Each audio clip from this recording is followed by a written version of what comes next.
So SelectSweetSpot is that set of customers that are the best fit for your business. Particularly for early stage companies, it's a real challenge to figure out who these ideal customers are. And it's one of the biggest and toughest choices that the entrepreneur faces, because often early customers are anyone that's going to pay cash, because cash is obviously the fuel that's going to grow the business.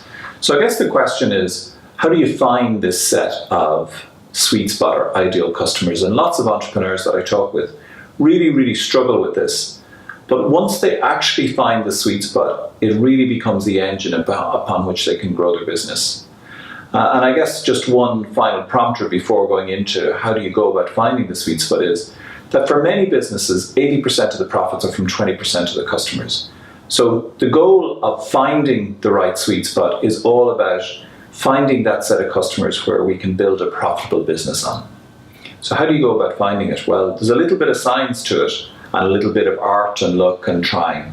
But I promise you, if you actually go about this in a scientific way, your chances of success for your business are way higher.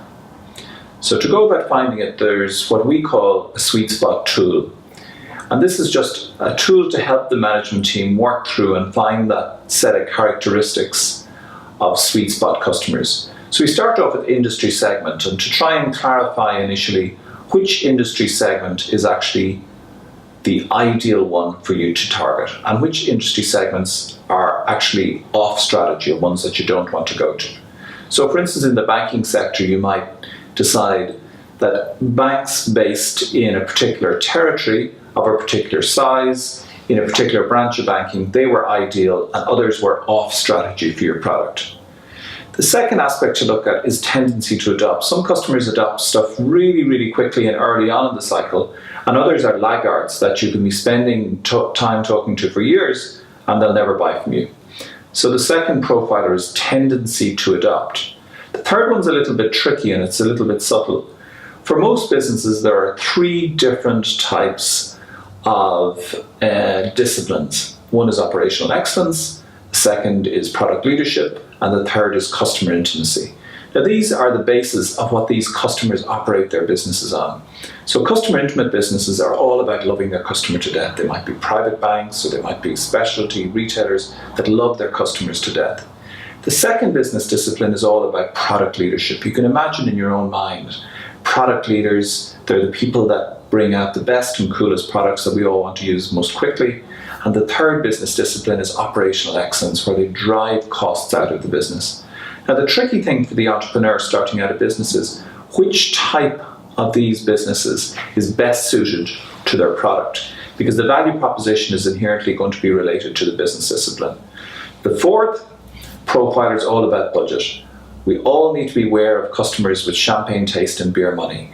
And what we're trying to figure out is there enough of a budget, which indicates that there's enough of a problem area for the customer that's going to be able to allow us to take some of that budget for our product. So budget can be a great profiler that we almost decide from the beginning, you know what, this customer needs to be able to spend above a certain amount before they're useful for us to get engaged with.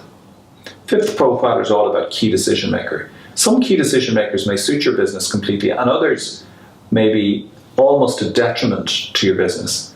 So for argument's sake, if you were selling a marketing product and marketing managers were key decision makers, that might suit you very well. But if you knew in certain types of clients you were always going to hit upon a procurement manager early, well, those types of customers might be off strategy for you.